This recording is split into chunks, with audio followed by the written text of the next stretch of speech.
perwakilan untuk dijadikan tempat kampanye.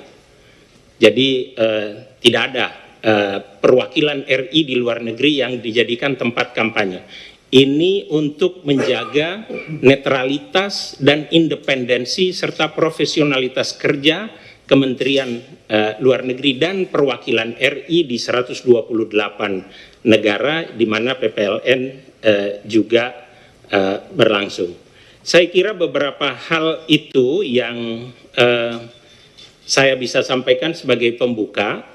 Yang paling penting adalah bahwa kita akan selalu memegang teguh Undang-Undang Nomor 7 Tahun 2017 tentang pemilu, di mana penyelenggara pemilu itu ada 3 institusi, yaitu KPU, Bawaslu, dan DKPP. Jadi ketiga institusi inilah yang menjadi penyelenggara pemilu. Pelaksanaan pemilu ada di KPU, pengawasan ada di Bawaslu, dan untuk Bawaslu kita juga bekerja sama dengan Bawaslu untuk membentuk, merekrut Panwaslu di 61 perwakilan. Kemudian ada memorandum juga antara Kemlu dan Bawaslu, antara Kemlu dan KPU membuat tim koordinasi bersama. Tapi saya ingin menekankan sekali lagi bahwa kami sebagai fasilitator dengan prinsip netral dan profesional. Saya kira itu. Terima kasih. Terima kasih Pak Muhsin Shihab atas pengantarnya. Paling tidak ini sudah menjelaskan kepada teman-teman posisi Kemlu dan perwakilan RI dalam penyelenggaraan pemilu di luar negeri. Untuk selanjutnya kami persilahkan pada Pak Ketua KPU untuk menyampaikan paparannya mengenai penyelenggaraan pemilu di luar negeri. Waktu kami persilahkan Pak. Assalamualaikum warahmatullahi wabarakatuh. Selamat sore dan salam sejahtera untuk kita sekalian. Yang saya hormati pimpinan Kementerian Luar Negeri, yang saya hormati pimpinan Bawaslu, yang saya hormati rekan-rekan jurnalis yang berkesempatan hadir. Saya melanjutkan saja apa yang disampaikan Pak Muhsin Shihab tadi, bahwa pemerintah dalam hal ini untuk pemilu di luar negeri, yaitu Kementerian Luar Negeri menjadi fasilitator yang membantu memberikan dukungan kepada KPU sebagai penyelenggara pemilu. Nah, pemilu di luar negeri itu dilaksanakan atau diselenggarakan oleh badan ad hoc yang disebut dengan Panitia Pemilihan Luar Negeri atau disingkat dengan PPLN. Nah, PPLN ini ada juga unit-unitnya. Ketika kegiatan pemutakhiran data pemilih dibentuk panitia pemutahiran data pemilih atau petugas pendaftaran pemilih atau sering disebut Pantarlih Luar Negeri atau Pantarlih LN. Tugasnya adalah pemutakhiran data pemilih sampai dengan tersusunnya atau ditetapkannya daftar pemilih tetap atau DPT pemilih di luar negeri, yaitu pada tanggal 20 sampai 21 Juni 2023. Demikian juga kegiatan pemungutan suara di luar negeri menurut Undang-Undang Pemilu dapat dilaksanakan lebih awal daripada hari pemungutan suara, hari dan tanggal pemungutan suara di dalam negeri. Sebagaimana kita ketahui, kegiatan pemungutan penghitungan suara di dalam negeri dilaksanakan pada hari Rabu 14 Februari 2024. Sehingga yang dimaksud lebih awal itu sebelum 14 Februari 2024. Adapun metode-metode pemungutan suara atau pemberian suara di luar negeri digunakan 3 metode. Yang pertama adalah metode memilih di TPS atau TPS LN, yang itu didirikan di kantor-kantor perwakilan kita. Ada yang kedutaan, ada yang di konsulat jenderal, ada yang di Wisma Duta, ada yang di Sekolah Indonesia atau istilahnya premis-premis otoritas wilayah Indonesia. Metode yang kedua adalah metode pos, karena warga negara kita yang ada di luar negeri ini domisili atau tinggalnya di berbagai macam tempat yang menurut identifikasi ketika pemutakhiran data pemilih itu situasinya relatif jauh dari kantor-kantor PPL, maka dimungkinkan dengan metode pos, dikirim lewat pos dan kemudian di dalam di dalam amplop itu, di dalamnya ada amplop lagi untuk kirim balik yang itu difasilitasi atau dibiayai oleh KPU. Kemudian metode ketiga adalah kotak suara keliling. Kotak suara keliling ini dalam rangka sekali lagi mendekatkan tempat-tempat atau fasilitas untuk memilih kepada pemilih. Jadi kotak suara ini dikelilingkan di tempat-tempat yang telah ditentukan atau disepakati. Saudara sekalian, pada dasarnya 3 metode memilih ini disiapkan daftar pemilih tetap. Jadi misalkan metode TPS ada daftar pemilih tetap atau DPT di situ. Untuk metode POS juga ada pemilih DPT-nya. Kemudian untuk kotak suara keliling juga ada pemilih DPT-nya. Mengapa ada pemilih DPT? Karena dalam produksi surat suara dasarnya adalah jumlah surat suara yang dicetak atau diproduksi dasarnya adalah sama dengan jumlah DPT ditambah dengan 2% cadangan. Sehingga misalkan kalau di luar negeri memang jumlah pemilih di TPS relatif lebih besar daripada yang di dalam negeri, karena yang di luar negeri ini memilih hanya 2, memilih presiden, wakil presiden, kemudian yang kedua adalah memilih anggota DPR RI yang calon-calonnya berasal dari daerah pemilihan DKI Jakarta 2, meliputi Jakarta Pusat, Jakarta Selatan, dan luar negeri. Sehingga dengan begitu, beda dengan di dalam negeri, ada yang 5 jenis pemilu, pemilu DPD, DPRD Provinsi, dan DPRD Kabupaten Kota. Kalau di Jakarta ini nggak ada DPRD Kabupaten Kota, maka 4 jenis pemilu atau 4 kota. Maka kemudian apapun, misalkan satu TPS jumlah pemilihnya itu 1000, maka jumlah surat suara yang diproduksi di TPS itu adalah 1000 ditambah 2% cadangan. Berarti 2% dari 1000 itu berapa? 20 lembar ya? 20 lembar. Jadi yang tersedia adalah 1020 lembar. Jadi bukan kemudian kotak suara keliling ini jalan dibawa, masing-masing metode juga ada KPPS-nya, kelompok petugas, kelompok penyelenggara pemungutan suara atau KPPS. Jadi di situ misalkan metode TPS ada KPPS-nya, metode POS juga ada KPPS-nya, kemudian metode KSK juga ada KPPS. Jadi misalnya metode kotak suara keliling itu kemudian bukan kemudian kotak suara ada surat suara yang dikelilingkan begitu saja, ditaruh perkebunan misalkan, ditaruh komunitas warga Indonesia berada di situ, lalu siapapun boleh datang dan nyoblos, tidak. Jadi sudah sejak awal diidentifikasi, disiapkan DPT. Jadi pemilih-pemilih yang ada di dalam DPT lah yang kemudian dapat memilih di misalkan ya metode kotak suara keliling lokasi tertentu misalkan. Jadi tidak sembarangan. Dalam rangka apa? Untuk memastikan bahwa yang hadir memilih adalah betul-betul warga negara Indonesia yang memiliki hak pilih dan terdaftar di DPT. Itu gambaran tentang mekanisme pemungutan suara di luar negeri. Untuk pemungutan suara di luar negeri sesungguhnya sudah berjalan. Yang pertama adalah menggunakan metode POS. Mengapa saya katakan sudah berjalan? Karena menurut ketentuan di peraturan KPU nomor 25/2023 tentang pemungutan penghitungan suara, termasuk di dalamnya mengatur jadwal pemungutan suara di luar negeri, metode POS itu dijadwalkan dikirim surat suara dalam POS, itu dikirim oleh PPLN kepada pemilih sesuai dengan alamatnya, dijadwalkan tanggal 2 sampai 11 Januari 2024. Nah, kapan pemilih dapat memilih yang metode POS? Sejak diterimanya surat suara lewat metode POS. Jadi misalnya dikirim tanggal 2, tanggal 3 terima, supaya kemudian praktis, khawatir lupa dan segala macam, pemilih buka amplop, dibuka surat suaranya, dicoblos, masukkan amplop lagi, amplop untuk yang kirim balik ya, karena 2 jenis amplop, itu dia sudah bisa memilih. Jadi sesungguhnya pemungutan suara atau pemilu dalam arti pemungutan suara di luar negeri sudah berjalan terhitung sejak tanggal 2 sampai 11 Januari 2024.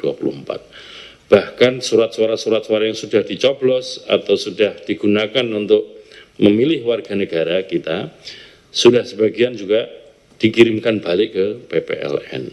Demikian juga surat suara yang dikirim lalu tidak dikenali orangnya atau orangnya tidak sedang berada di tempat juga sudah masuk kategori RTS, return to sender, kembali ke PPLN, tapi kan tidak dicoblos. Sehingga kemudian KPU juga harus milah-milah mana amplop yang dikirim sudah dicoblos dan mana yang masuk kategori RTS atau return to sender yang tidak digunakan untuk mencoblos. Untuk metode kotak suara keliling itu juga sudah mulai dilakukan.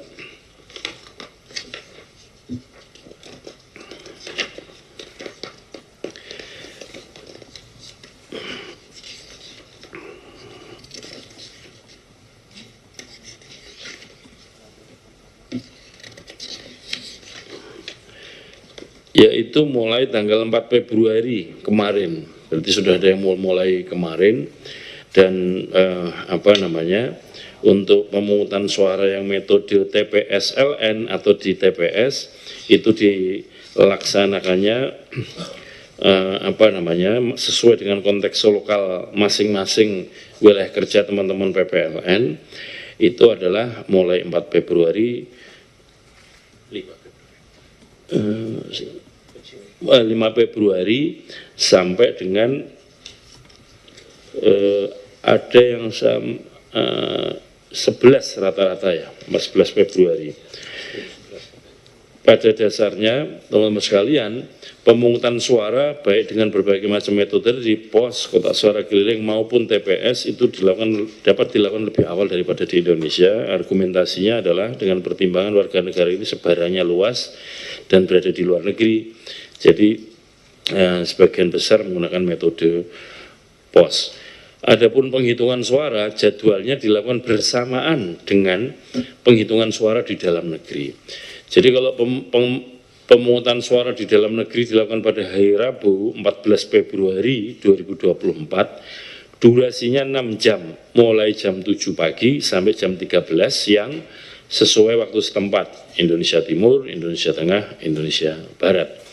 Begitu jam 13 waktu setempat TPS ditutup untuk kegiatan pemungutan suara, kemudian dilanjutkan dengan penghitungan suara. Tentu juga memperhatikan waktu untuk sholat, untuk makan, istirahat teman-teman KPPS. Rata-rata bisa dimulai sekitar jam 14 waktu setempat. Nah, kegiatan penghitungan suara di luar negeri itu dilaksanakan bersamaan dengan penghitungan suara di dalam negeri. Soal jamnya menyesuaikan waktu lokal setempat ya. Kalau intinya kegiatan penghitungan suara itu dimulai setelah tutupnya TPS di dalam negeri. Kalau tutupnya TPS itu adalah 14 Februari 2024 jam 13, maka terhitung sejak setelah jam 13 teman-teman di luar negeri sesuai konteks lokalnya kalau dikonversi waktu setempat sudah bisa memulai penghitungan suara untuk metode TPS dan metode kotak suara keliling. Nah, untuk metode pos, penghitungan suaranya dimulai tanggal 15 sampai dengan tanggal 22 Februari. Ini untuk mengantisipasi surat suara yang dikirim lewat pos, dikirim baliknya kan juga menyesuaikan situasi-situasi lokal. Dan untuk metode surat suara, metode memilih untuk surat suara yang dikirim kepada PPLN dengan metode pos, menghitungnya sekali lagi 15 Februari sampai dengan 22 Februari, sehingga ada waktu tertentu yang digunakan. Jadi misalkan penghitungan suara di Indonesia, gambarannya kan begini, katakanlah TPS tutup jam 13, lalu mulai penghitungan suara. Menurut Undang-Undang Pemilu, penghitungan suara itu dilaksanakan pada hari dan tanggal yang sama dengan kegiatan pemungutan suara. Hari ini dalam pemilu adalah hari kalender, bukan hari kerja. Mengapa hari kalender? Karena kegiatan pemungutan suara itu dilaksanakan pada hari libur atau yang diliburkan. Sebagaimana diketahui, nanti Rabu 14 Februari itu adalah weekdays ya. Tanggal biasa, bukan hari libur. Namun diliburkan, nanti akan diterbitkan keputusan Presiden libur nasional dalam rangka untuk kegiatan pemungutan suara di TPS. Pertanyaannya, kalau hari libur KPU ikut libur apa enggak? Pemungutan suara yang diliburkan, tentu kan tidak, KPU tetap bekerja. Itulah kenapa hitungannya bukan hari kerja tapi hari kalender. Karena hari kalender maka selesainya tanggal 14 adalah jam 24 malam. Lalu pernah ada judicial review terhadap Undang-Undang Pemilu khusus untuk soal jadwal penghitungan suara yang kemudian MK mengabulkan, yang kemudian rumusannya kira-kira begini. Penghitungan suara dilaksanakan bersamaan dengan hari dan tanggal pemungutan suara.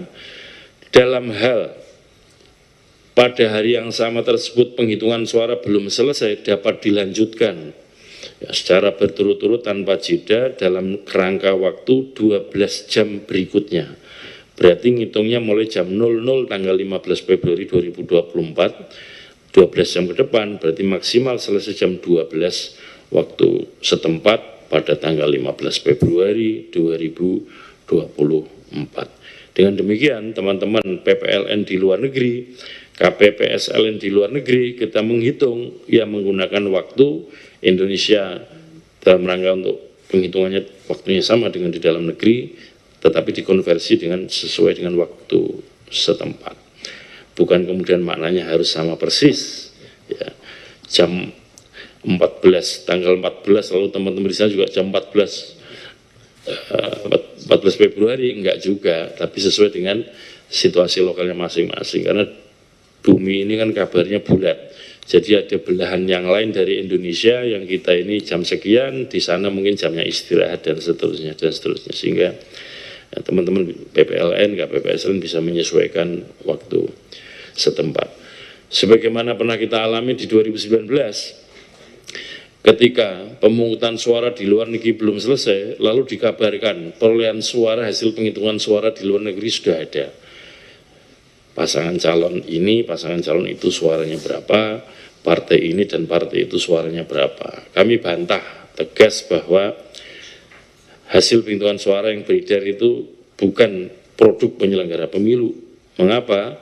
Karena penghitungan suara baru akan dilakukan setelah penghitungan suara pemilu di luar negeri dilakukan bersamaan dengan penghitungan suara di luar negeri, yaitu setelah selesainya pemungutan suara di dalam negeri. Sehingga penyampaian informasi ini supaya kita sama-sama jelas, sama-sama clear bahwa walaupun sekarang sudah ada pemungutan suara menggunakan beberapa metode, hasilnya belum bisa diketahui sekarang, baru akan dibuka dan akan dihitung bersamaan dengan penghitungan suara di dalam negeri. Nanti setelah penghitungan suara dengan berbagai macam metode itu, metode TPS, metode KSK maupun metode POS, lalu PPLN akan melakukan rekapitulasi hasil penghitungan suara yang melalui metode POS, perolehan suara masing-masing pasangan calon berapa, perolehan suara masing-masing partai politik atau calon anggota DPR berapa, metode KSK berapa, metode TPSLN berapa, kemudian direkapitulasi, dan hasil rekapitulasi dari masing-masing PPLN kita di luar negeri nanti juga akan disampaikan pada saat rekapitulasi hasil perolehan suara tingkat nasional yang menurut Undang-Undang Pemilu dijadwalkan paling lambat dilaksanakan penetapan hasil pemilu nasional itu 35 hari setelah hari pemungutan suara, yang itu dijadwalkan nanti 20 Maret 2024. Jadi ketika dalam proses-proses rekapitulasi sebelum 20 Maret 2024, teman-teman PPLN sebagaimana pemilu-pemilu sebelumnya diundang ke Jakarta, ke kantor KPU Pusat, menjadi bagian dari petugas atau penyelenggara pemilu yang akan menyampaikan hasil rekapitulasi penghitungan suara di masing-masing PPLN ruang lingkup kerjanya masing-masing. Saya kira demikian sementara yang dapat kami sampaikan. Terima kasih atas kesempatan ini. Terima kasih Pak Sekjen. Salam hormat kami kepada Bu Menteri Luar Negeri. Kami ucapkan terima kasih kepada Menteri Luar Negeri beserta jajaran Kementerian Luar Negeri pada umumnya dan juga pimpinan-pimpinan perwakilan Indonesia, kepala perwakilan di luar negeri, baik itu Duta Besar, Konsulat Jenderal, KDII di Taiwan, karena semuanya menjadi tempat kantor PPLN berkantor, beraktivitas, dan juga tentu saja kerjasama dukungan ini menjadi bermakna bagi kita semua yang niatnya cuma satu, yaitu melayani pemilih kita di luar negeri untuk dapat menggunakan hak pilihnya. Demikian, kalau ada kekurangan kami mohon maaf. Assalamualaikum warahmatullahi wabarakatuh. Terima kasih Pak Hashim Asyari, Ketua KPU atas paparannya. Kita lanjutkan dengan Komisioner Bawaslu, Pak Dr. Herwin JH Malonda. Waktu kami persilakan Pak.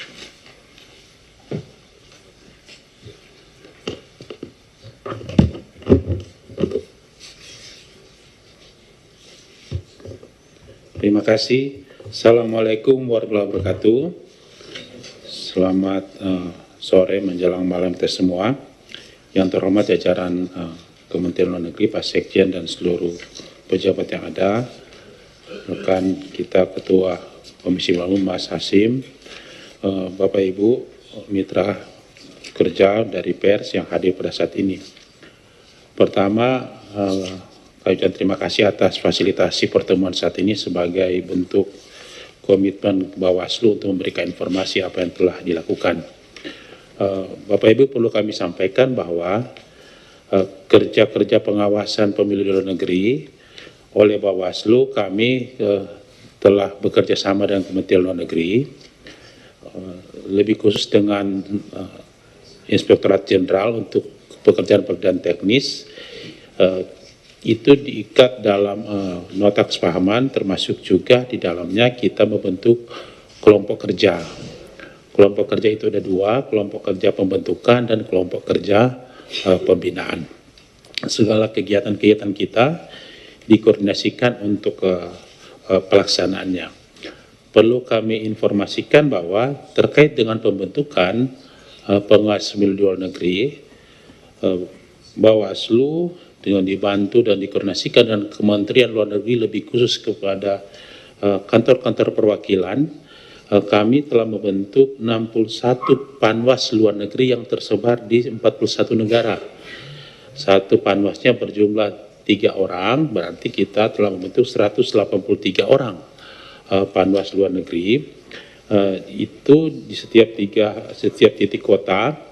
Nah, itu dibantu oleh jajaran pengawas TPS, LN, dan pengawas KSK. Kami untuk posisi laporan terakhir, itu kami telah membentuk 533 pengawas TPS LN dan 1144 pengawas KSK. Termasuk juga nantinya kalau terkait dengan tugas-tugas pengawasan untuk pemungutan suara pos, kami merekrut staf 1-3 orang di setiap kantor perwakilan atau di setiap panwas luar negeri untuk membantu kawan-kawan panwas melakukan pengawasan dengan pemungutan suara dengan metode pos. Kemudian yang berikut, Ibu Bapak, terkait dengan pembinaan yang kami lakukan, pembinaan dari sisi peningkatan kapasitas di unit kami itu 3 kali kita lakukan pembinaannya, baik dari sisi tugas wewenang itu kita lakukan, kemudian terkait dengan pelatihan, dan yang berikut adalah terkait dengan penanganan pelanggaran. Itu sampai saat ini kita melakukan pembinaan penguatan kapasitas dalam upaya mempersiapkan jajaran pengawas pemilu supaya dia mampu dan cermat, termasuk juga cakap melakukan pengawasan pemilu di luar negeri. Yang berikut bisa kami sampaikan kepada Ibu Bapak adalah sebenarnya minggu yang lalu kami sudah melakukan rilis tugas pengawas pemilu kan di luar negeri, itu hampir mirip dengan yang ada di dalam negeri. Cuma teknisnya itu memang kita harus koordinasikan dengan kantor perwakilan, kepala kantor perwakilan yang di luar negeri yang punya wilayah yurisdiksi yang sama-sama harus kita hargai dan hormati. Dari 61 wilayah panwas luar negeri yang kami melakukan pengawasan, itu pertama kita melakukan upaya-upaya pencegahan, melakukan koordinasi dengan kawan-kawan PPLN, yang saat ini juga ada KPPSLN, agar supaya nantinya hal-hal yang berpotensi untuk tidak terjadi, itu sudah kita sampaikan. Termasuk di dalamnya adalah beberapa bulan yang lalu Bawaslu Republik Indonesia sudah merilis tentang kerawanan pemilu dengan isu pengawasan pemilu, dengan isu penyelenggaraan pemilu di luar negeri. Di web Bawaslu ada itu terkait dengan prediksi kami dengan titik berat dengan pengalaman pemilu 2019 dan yang terjadi pada faktor kekinian saat ini.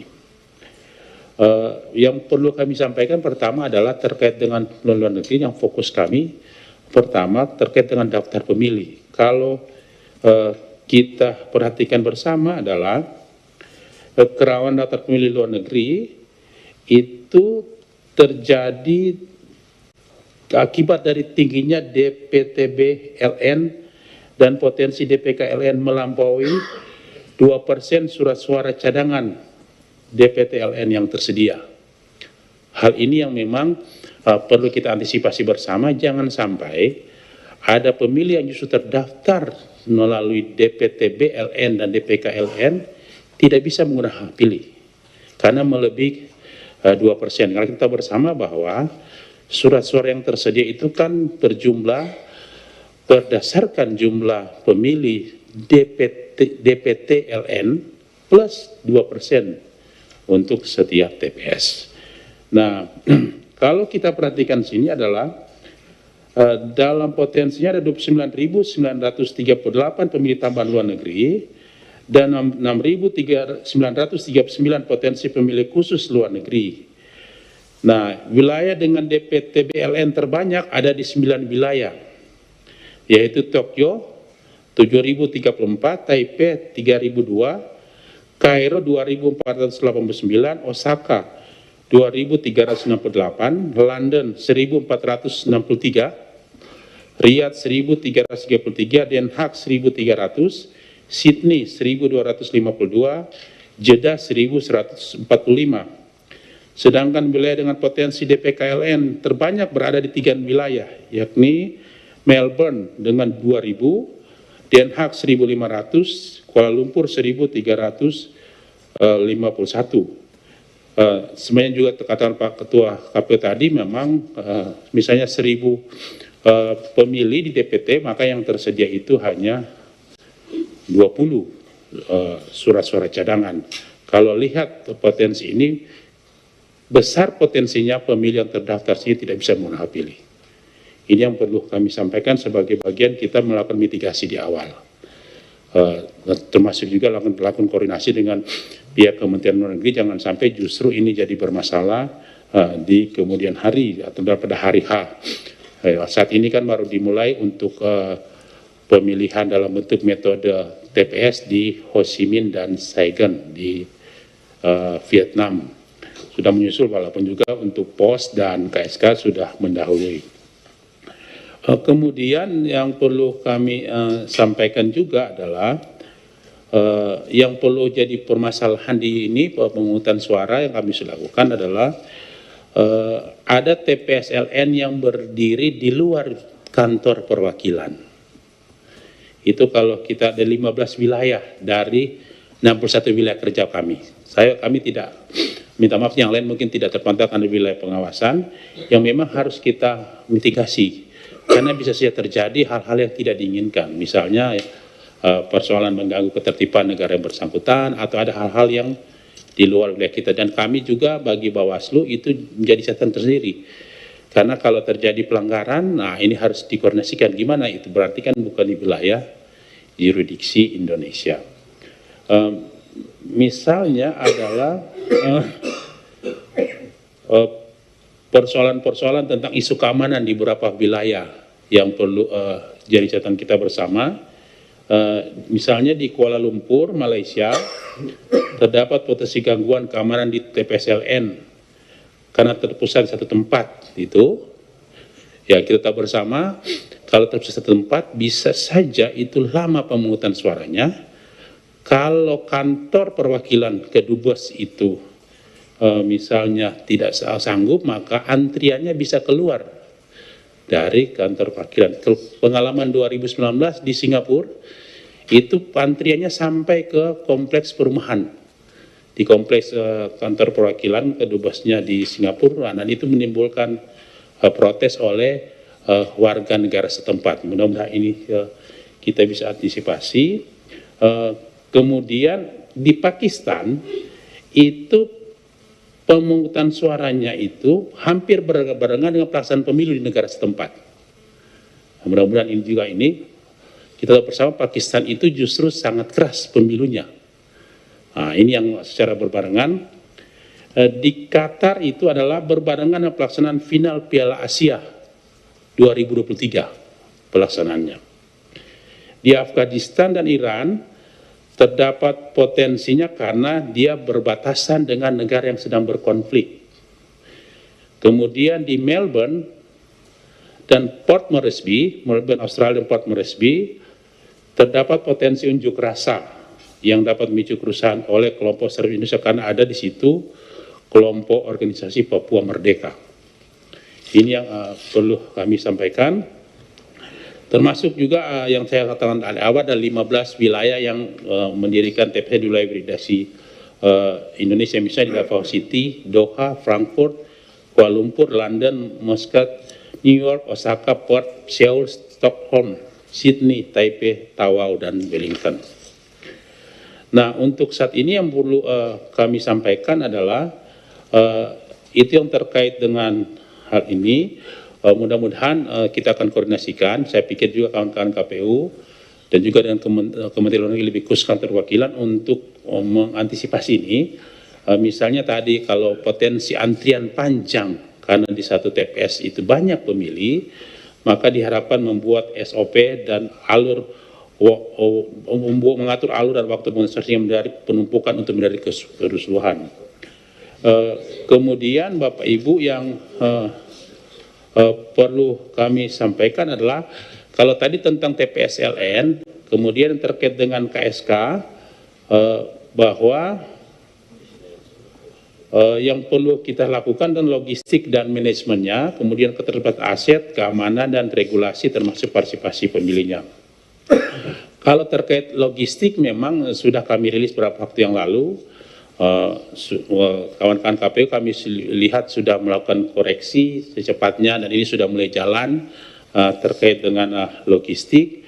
Mudah-mudahan kejadian-kejadian yang lalu tidak terjadi supaya nantinya tidak ada masalah yang perlu kita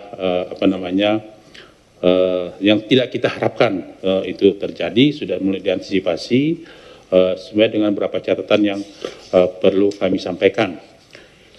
Itu Bapak Ibu terkait dengan hasil pengawasannya. Sekali lagi saya tidak akan bacakan secara resmi hasil pengawasan, tapi sebenarnya kalau data pemilih kami sudah rilis beberapa hari lalu tentang hasil pengawasan data pemilih, kemudian logistiknya sudah ada, tinggal kita lakukan. Tapi untuk penanganannya di terakhir, karena kita diberikan kewenangan untuk penanganan pelanggaran, ada tiga laporan pelanggaran di Bawaslu oleh satu LSM Migran Care, satu di New York, menurut Bawaslu tidak register, tapi kami melakukan penelusuran, satu di Johor Baru, dua di Malaysia, yakni di Johor Baru dan di Kuala Lumpur.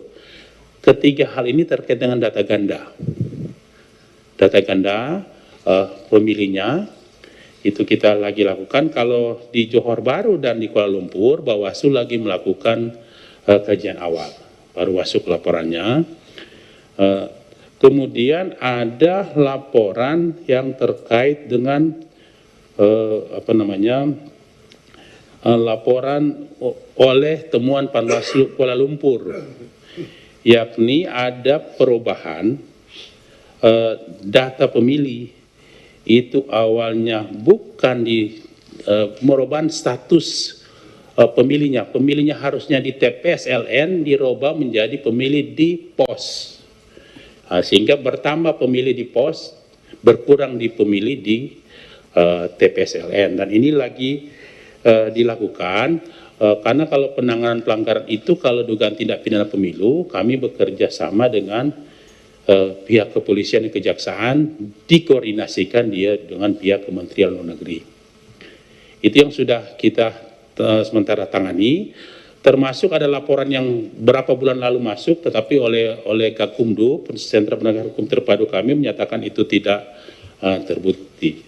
Kemudian yang satu yang viral tentang di logistik di Taipei, sementara saat ini dilakukan prosedur pelanggaran administrasi.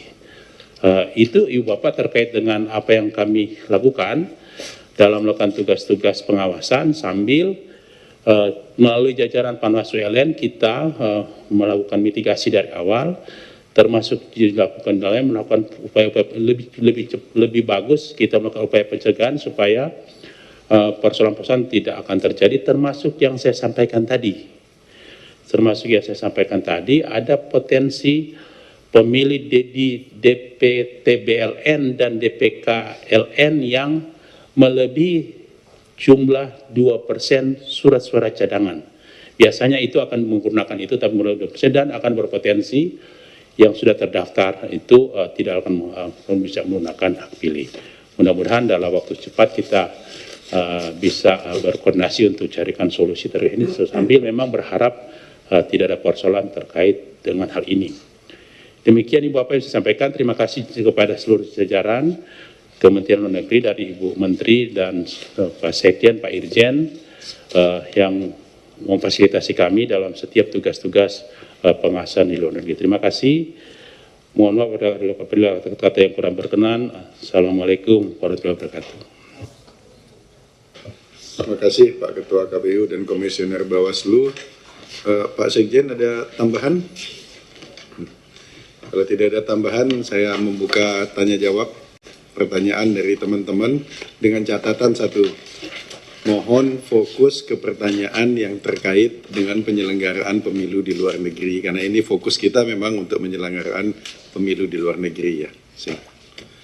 Silakan satu di depan, kemudian di belakang masnya yang pakai kacamata, yang kedua, kemudian ketiga mbaknya. Silakan urut.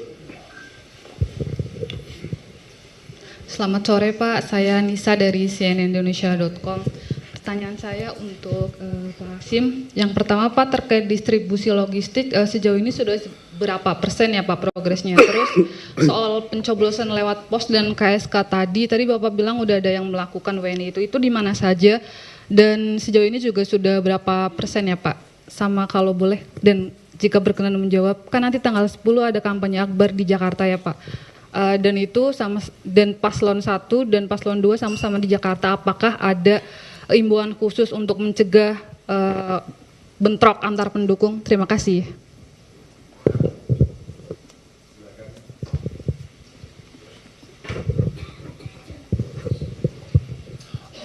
Halo, selamat sore Pak, saya Thomas dari kumparan.com. Mau tanya, tadi mungkin belum sempat dimention, kira-kira bagaimana ya terkait pencoblosan atau pemungutan suara bagi WNI yang sedang umroh. Nah itu apakah bisa nyoblos di PPLN Jeddah atau Arab Saudi? Terus terkait pelanggaran-pelanggaran sendiri, ini di mana sih, negara-negara mana sih yang paling sulit, yang paling rawan gitu kan, tadi ada beberapa yang dimention. Mungkin boleh diperjelas di bagian itu. Terima kasih.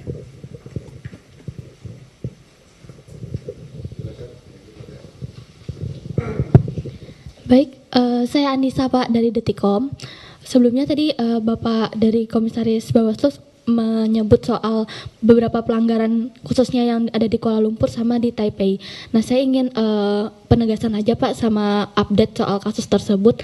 Yang pertama soal yang di Taipei itu bagaimana langkah-langkah untuk mencegah adanya pelanggaran administrasi terkait adanya indikasi kecurangan surat suara yang telah tercoblos paslon tertentu. Terus yang kedua itu soal bagaimana hasil pengecekan CCTV di pabrik tempat kerja pemilih dan PPLN di lokasi kerja yang ada di Taipei. Terus yang kedua soal laporan dugaan yang ada di Johor Bahru, Malaysia itu untuk hasil pemeriksaannya apakah sudah ada update terbaru Pak?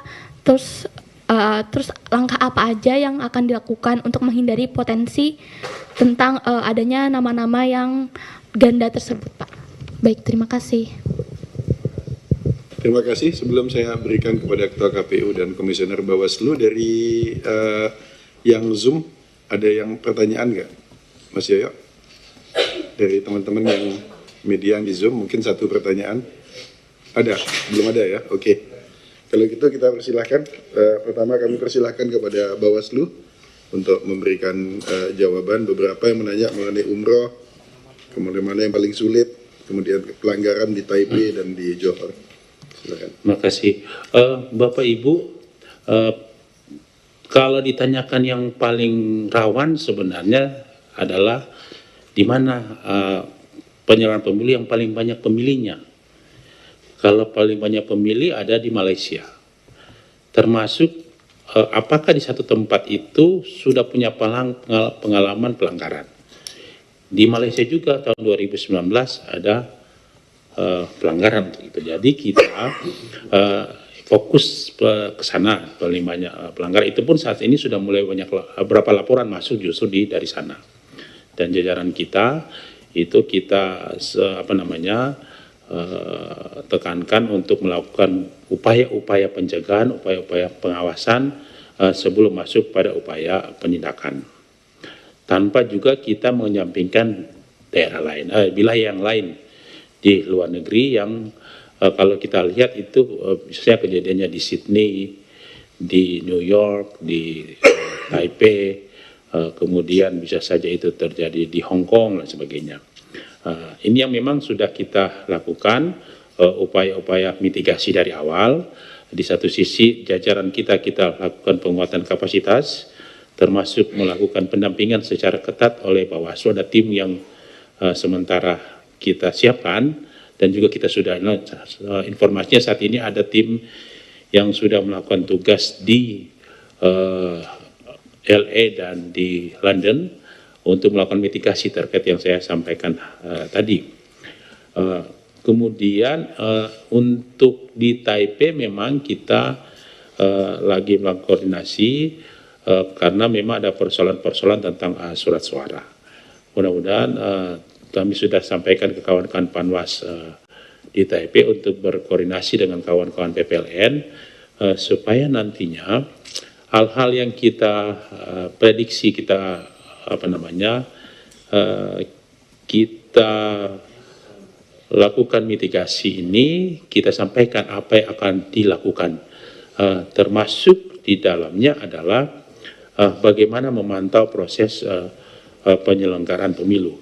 Sebenarnya dengan 3 metode ini ada masing-masing punya persoalan. Misalnya kalau metode terkait metode pemungutan suara di TPS-LN, potensinya adalah yang saya katakan tadi, terjadi antrian yang cukup panjang, kemudian diatur waktu dan SOP-nya supaya benar-benar itu berjalan dengan tertib, tidak menimbulkan kegaduhan, dan nanti akan berpotensi untuk menjadi semacam dalam kutip kerusuhan kalau misalnya ada pertentangan antar pendukung peserta pemilu.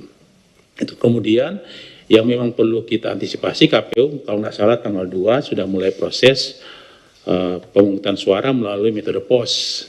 Metode pos ini apa yang kami lakukan adalah karena metode pos itu dia dilakukan dari satu tempat di kantor PPLN untuk dikirimkan surat suaranya ke pemilih, apakah dia diterima langsung oleh pemilih berdasarkan alamat yang bersangkutan atau diterima melalui PO Box di mana ada berkumpul pemilih-pemilih Indonesia. Nah, ini yang memang kita antisipasi jangan sampai pemilih tidak menerima surat suara tetapi diterima oleh orang lain dan orang lain melakukan pencoblosan. Nah, apa yang Bawaslu lakukan? Pertama kita sampaikan ada potensi itu ke PPLN, kemudian kami melakukan semacam sampel uji petik, misalnya apakah surat suara yang sudah dikirimkan itu sudah tersampaikan kepada pemilih pada saat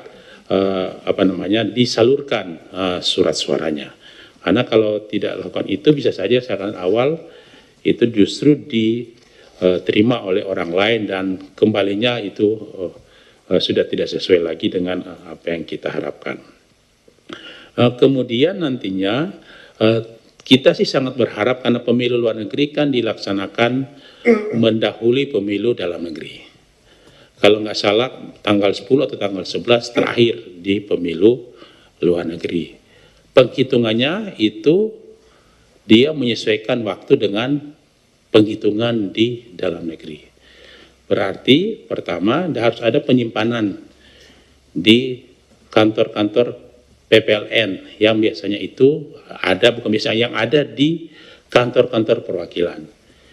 jajaran kita itu berharap itu pertama memang ada beberapa yang kami temui di awal, kantor-kantor perwakilan yang disiapkan untuk tempat penyimpanan surat suara, baik surat suara yang berdasarkan lebih awal menggunakan metode pos dan metode KSK, maupun surat suara yang sesuai jadwalnya masing-masing melalui pemungutan suara melalui TPS. Itu disimpan dalam satu ruangan, dan ada memang beberapa awalnya tidak ada CCTV, tapi bersama koordinasi itu sudah terfasilitasi. Mudah-mudahan ini juga bisa update supaya nantinya CCTV itu secara 1x24 jam itu bisa merekod, bisa merekam seluruh peristiwa, supaya nantinya kalau terjadi aktivitas di seputar itu bisa kita ketahui.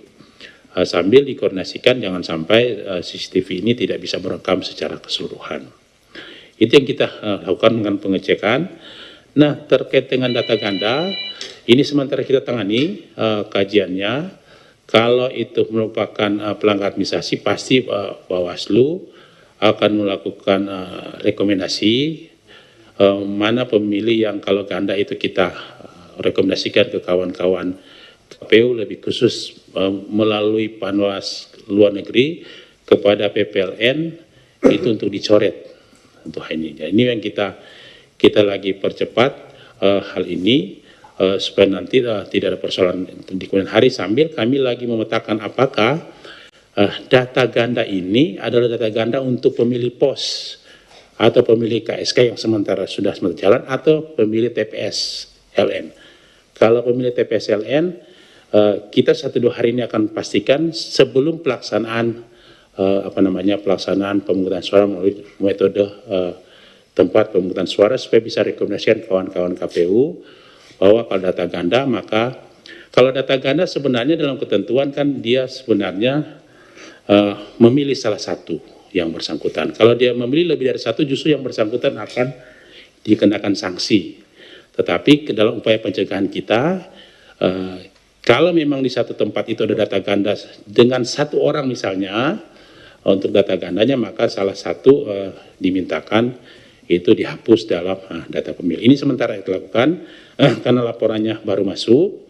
Mudah-mudahan 1-2 hari ini kita lakukan kajian supaya nantinya bisa kita proses dan melakukan upaya-upaya pencegahan sekaligus upaya penindakan melalui rekomendasi kepada kawan-kawan KPU.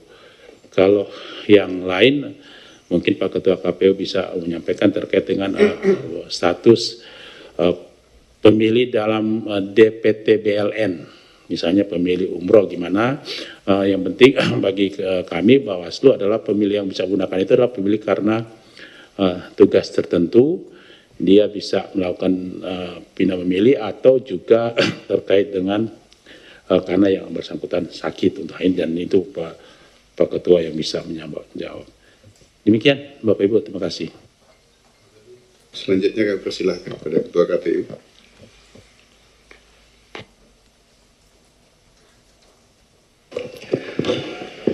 Terima kasih.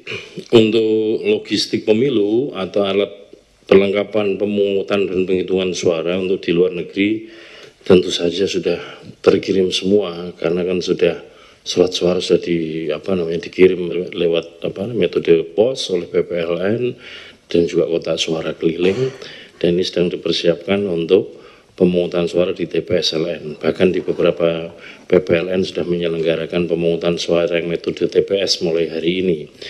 Jadi untuk logistik di luar negeri sudah terkirim semua, sudah terpenuhi semua, sehingga kegiatan pemungutan suara di luar negeri sudah bisa dimulai melalui metode pos maupun KSK. Kemudian saya tadi agak lupa Mbak, yang dari CNN, pemungutan suara yang pos dan KSK tadi topiknya apa?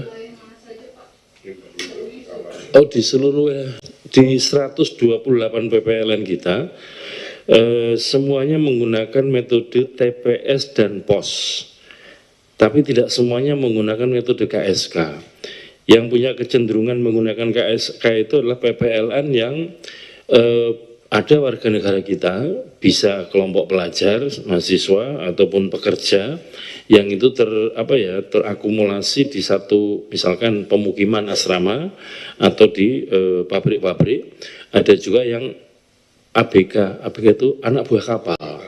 Jadi teman-teman kita ini PPLN mengarungi sungai yang penuh buaya dan kudanil di Maputo, saya barusan juga dilapori, menuju Muara yang di situ sarangnya buaya untuk memenuhi hak pilih warga kita yang jadi ABK yang kapalnya sandar di lautan. Itu yang kita hadapi, tidak hanya di Maputo, di beberapa tempat yang lain juga begitu.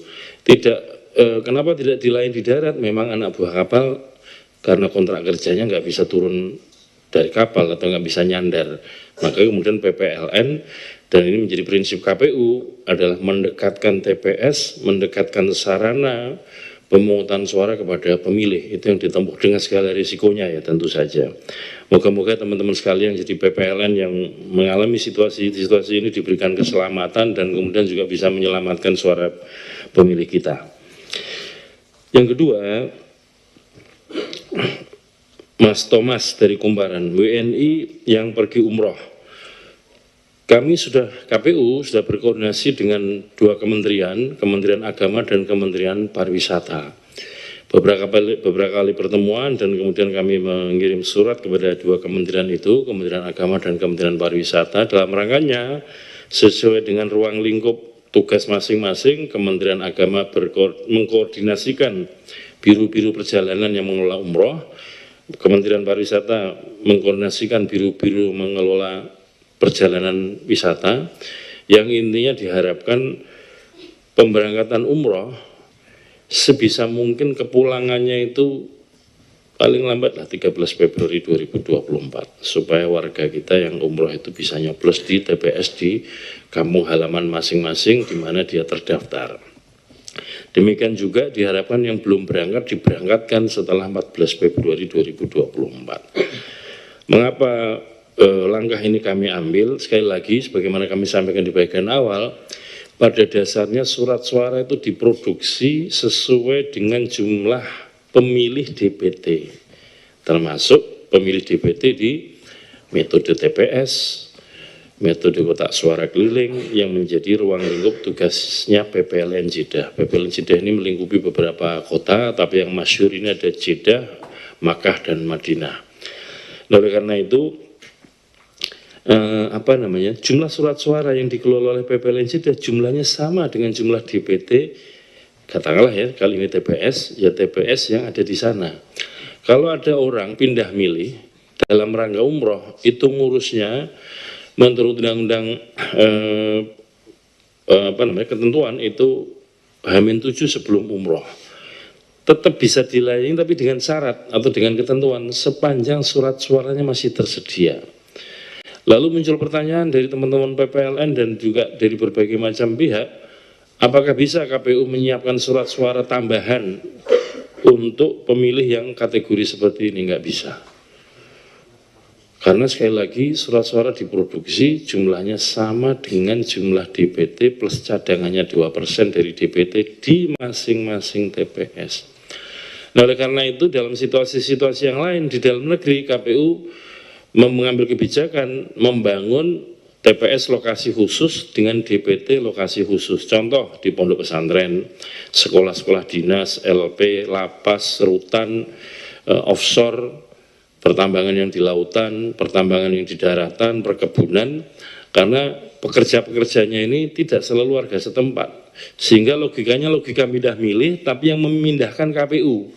Kapan kegiatan itu? Pada waktu pemutahiran data daftar pemilih sebelum 20 Juni 2023.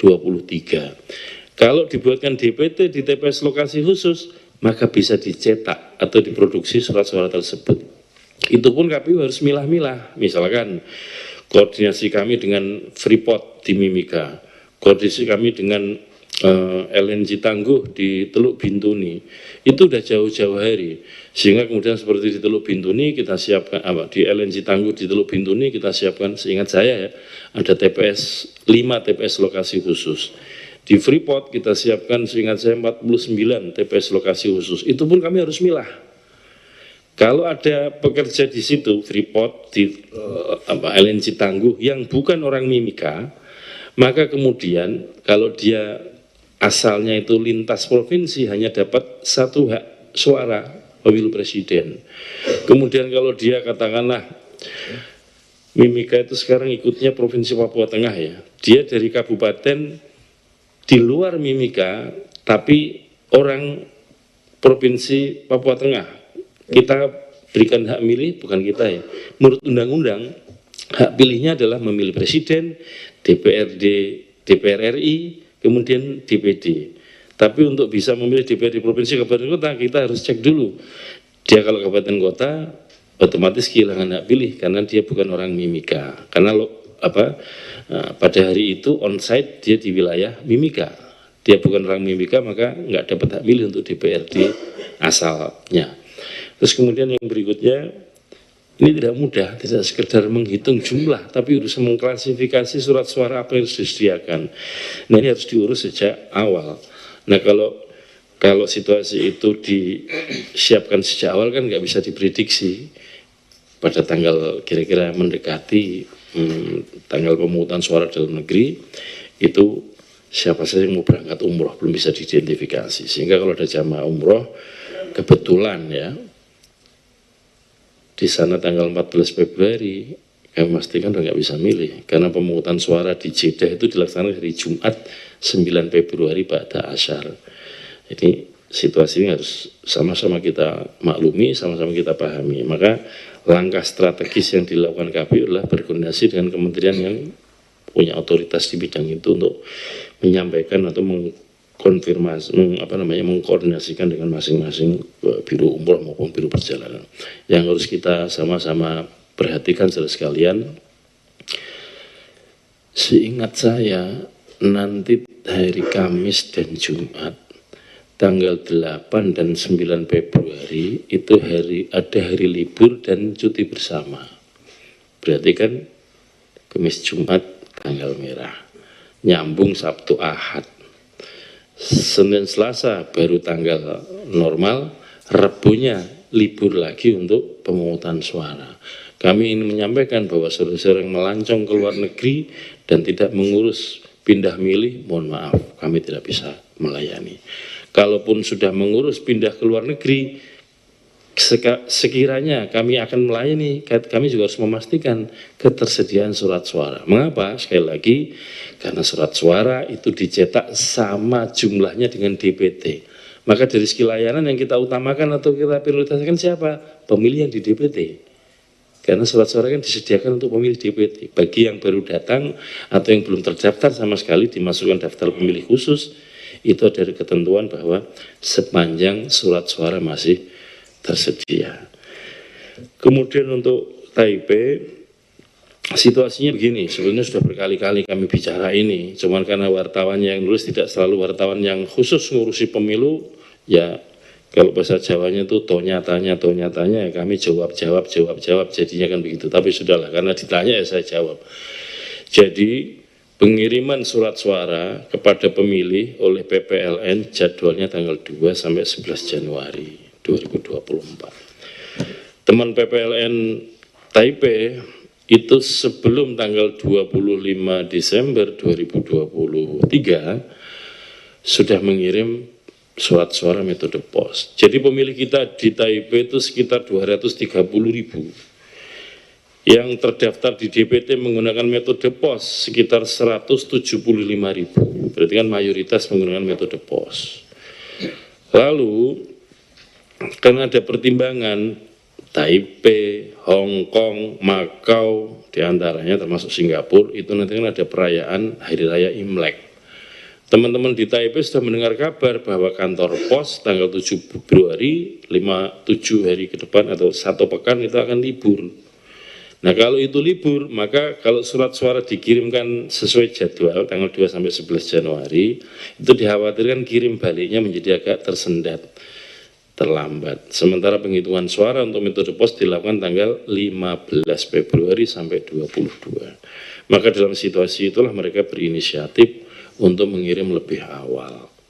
Gak ada maksud apa-apa kecuali memberikan layanan kepada pemilih. Kalau sudah dipilih, sudah nyoblos, dikirim balik nggak nyampe-nyampe, penghitungan suara sudah selesai, kan tidak bisa dihitung. Itu cara pandangnya teman-teman PPLN Taipei. Dan dalam situasi pengiriman itu bersama-sama diketahui juga oleh Panwas Taipei. Bukannya kemudian Panwas Taipei tidak tahu kalau itu katakanlah dalam tanda kutip melanggar SOP, tahu, tetapi karena disadari ada situasi yang lebih besar, yaitu dalam rangka untuk melindungi hak pilih warga negara kita supaya kemudian bisa terkirim lewat pos. Nah, kemudian dari 170.000 sekian surat suara lewat metode pos, yang terkirim 2 gelombang jumlahnya 31.000. Karena dia sudah terkirim tidak sesuai jadwal, maka kemudian kita hentikan dari 175.000 yang sudah terkirim sekitar 31.000 itu masih ada 145.000 yang belum terkirim. Pertanyaannya, yang 31.000 pos yang sudah kita kirim dan kemudian itu belum saatnya, dari segi SOP kita anggap melanggar nggak? Melanggar. Kalau melanggar, kira-kira ada efeknya nggak terhadap situasi surat suara yang terkirim? Pasti ada. Maka kita statuskan sudah terkirim itu statusnya rusak. Dan nanti kalau kirim dari ke PPLN, kita klaster disilang menjadi kategori surat suara rusak yang tidak dihitung. 31.000 yang ini tadi kita ganti dari Indonesia. Ya. Dan kemudian untuk membedakan surat suara yang sudah beredar awal tadi dengan yang katakanlah yang situasi normal, itu kita kasih tanda khusus, yaitu masing-masing surat suara distempeli PPLN Taipei. Sehingga nanti kalau ada surat suara dari pemilih yang dikirim balik ke PPLN, maka yang dianggap ini surat suara yang normal dan bisa dihitung adalah yang ada stempelnya PPLN Taipei. Yang nggak ada kan kita anggap rusak karena dikirim lebih awal. Dan itu sudah kita tangani, alhamdulillah sudah berjalan lancar, bisa kita antisipasi. Nah, yang berikutnya, sekali lagi pada dasarnya metode POS, metode TPS maupun metode KSK, jumlah surat suara yang disediakan untuk masing-masing metode itu berdasarkan jumlah pemilih DPT. Seperti dari 128 perwakilan kita, PPLN kita yang ada itu, yang besar-besar pemilihnya itu di Malaysia. Malaysia ada 6 PPLN, tapi di antara 6 itu paling besar jumlah pemilihnya Kuala Lumpur, 447.000 sekian. Kalau jumlah pemilih kita total di luar negeri, jumlahnya adalah 1.750.474. Kalau 474.000 ada di Kuala Lumpur berarti kan paling besar ya. Risikonya, tanggung jawabnya juga paling besar. Maka kemudian kita minta supaya tidak terjadi potensi-potensi pelanggaran, segala sesuatunya kita kontrol ketat. Teman-teman yang di Kuala Lumpur kita maklumi karena jumlah pemilih yang dilayani besar. Jadi situasi-situasi sana dimanapun ya, di 120 perwakilan itu kami mengikuti segala macamnya, kami minta laporan dan supaya bisa kita kontrol ketat supaya tidak ada katakanlah indikasi atau potensi pelanggaran. Sekiranya misalkan kita ketahui ada potensi pelanggaran atau ada potensi katakanlah dari menyalahi SOP misalkan secara administratif, ya kita hentikan situasi itu dan kemudian kita koreksi segera mungkin. Sekali lagi misalkan kotak suara keliling di Kuala Lumpur itu surat suara yang ada di dalamnya sama dengan jumlah DPT KSK itu plus 2%. Kalau kemudian mau dibagi rata per KSK 500 pemilih, tentu kami pertanyakan apa dasarnya, karena masing-masing kotak suara kan berdasarkan jumlah pemilih di DPT, nggak bisa sembarangan. Kalau sembarangan nanti juga gitu. Termasuk kita minta, kita siapkan surat kepada teman-teman PPLN seluruh dunia untuk kotak suara keliling, maka pemilih yang hadir mau nyoblos, 1 ngisi daftar hadir, yang kedua difoto wajahnya dan ID-nya untuk menunjukkan bahwa orang ini memang orang yang terdaftar ini. Jangan sampai ada orang lain yang tidak terdaftar ngaku-ngaku memilih atau orangnya nggak datang tapi suaranya ada. Ya.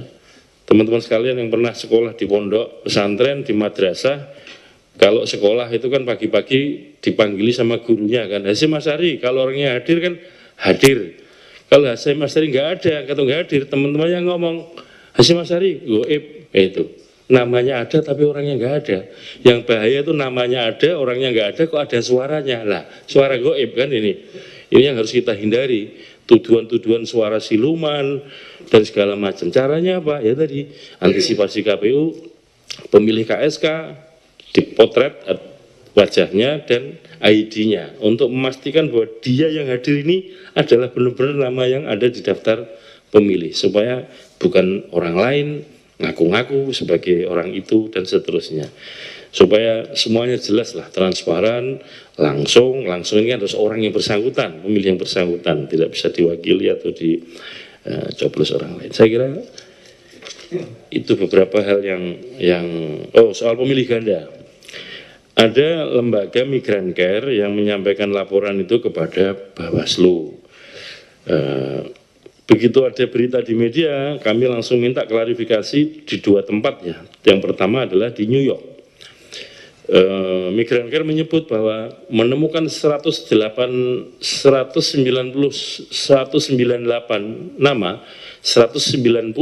nama ganda.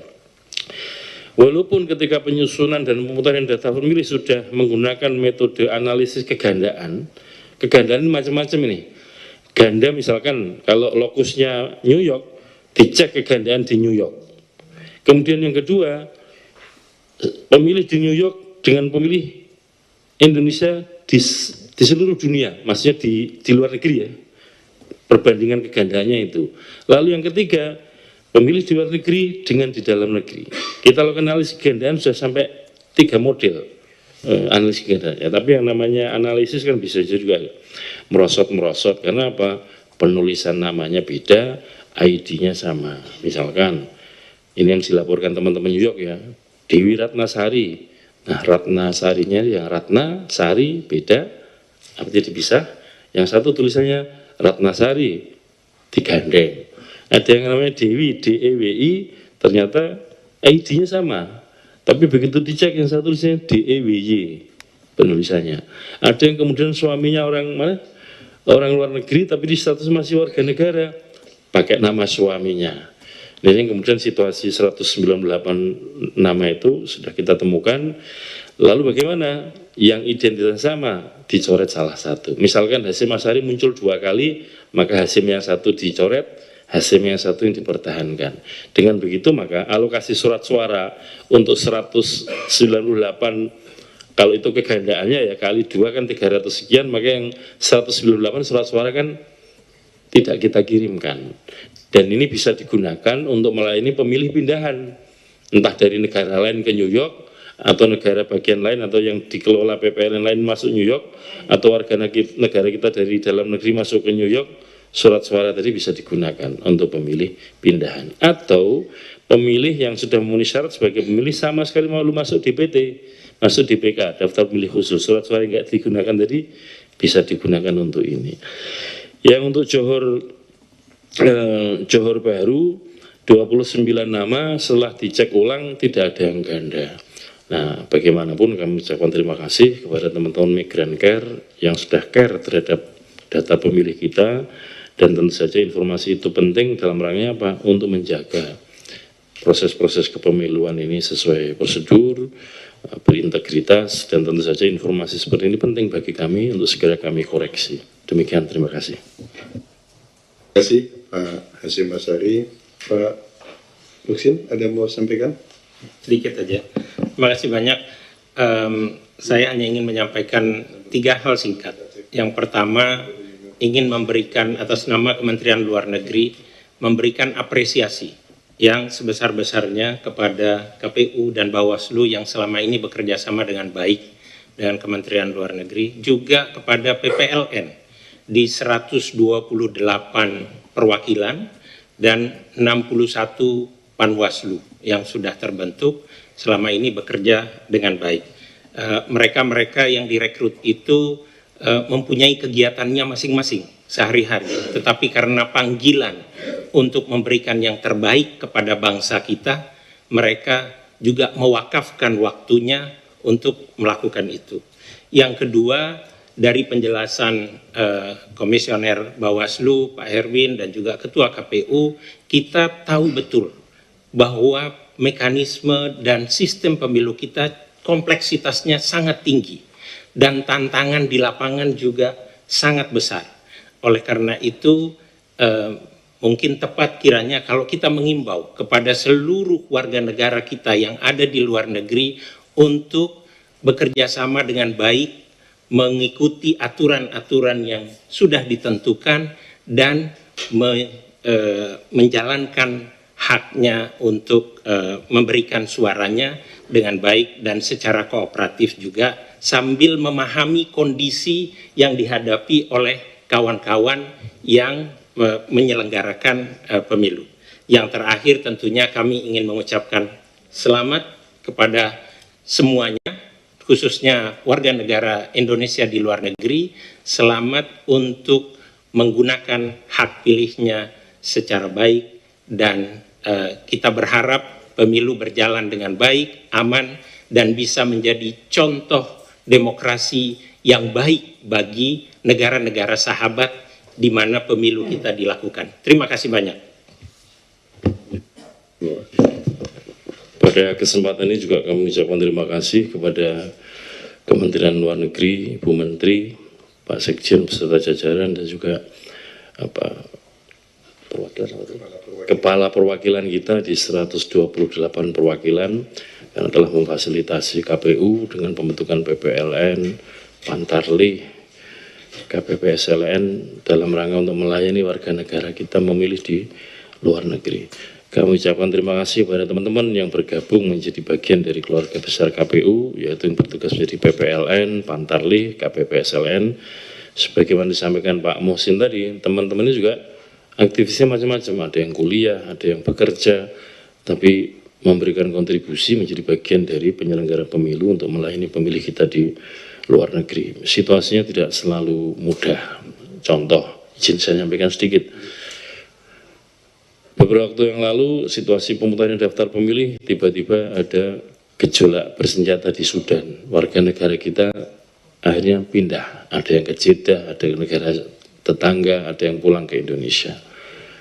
Mau tidak mau dalam situasi perang sekalipun, teman-teman harus mendata itu. Prinsipnya follow the voters, pemilih ada di mana kita ikuti, dan kemudian kita daftar terakhir posisi ada di mana. Akhirnya pemilih kita yang di Sudan juga tidak terlalu banyak karena beberapa pindah. Yang kedua, warga kantor perwakilan kita di 2019 itu ada 130, ada 2 yang tidak beroperasional, yaitu di Kabul, Afghanistan, satu lagi di Pyongyang, Korea Utara. Tetapi kita juga harus melayani warga kita yang ada di situ. Kemudian kita, kita tugaskan PPLN terdekat untuk melayani. Misalkan PPLN Islamabad, itu kita tugaskan melayani pemilih kita yang ada. Islamabad itu di Pakistan, melayani pemilih kita yang ada di Kabul, Afghanistan. Kemudian di Ekuador, beberapa waktu yang lalu, bos gembong narkoba lepas dari penjara, situasi darurat nasional. Teman-teman mau bergerak mengirim surat-suara pos, akhirnya juga menunda sedikit. Karena apa? Keselamatan nyawa kan lebih penting dari segala-galanya. Tapi begitu situasi sudah agak reda, ada jaminan dari pihak keamanan setempat, baru bisa bergerak. Demikian juga beberapa lalu di Port Moresby, itu juga begitu, ada sentimen katakanlah SARA begitu ya, kemudian yang rusuh, teman-teman juga akhirnya menahan diri untuk tidak segera bergerak untuk melakukan layanan-layanan kepada pemilih. Jadi situasi-situasi seperti itu oleh teman-teman PPLN selalu dilaporkan kepada kami. Supaya apa? Bagaimana kita punya standar memberikan layanan kepada pemilih dalam situasi-situasi yang krisis seperti itu. Sekali lagi pada teman-teman panitia pemilihan di luar negeri tetap semangat dalam rangka melayani pemilih, dan juga terima kasih pada pemilih warga negara yang ada di luar negeri yang telah berpartisipasi aktif, mendaftarkan diri, melaporkan diri sebagai pemilih, dan ini sebagai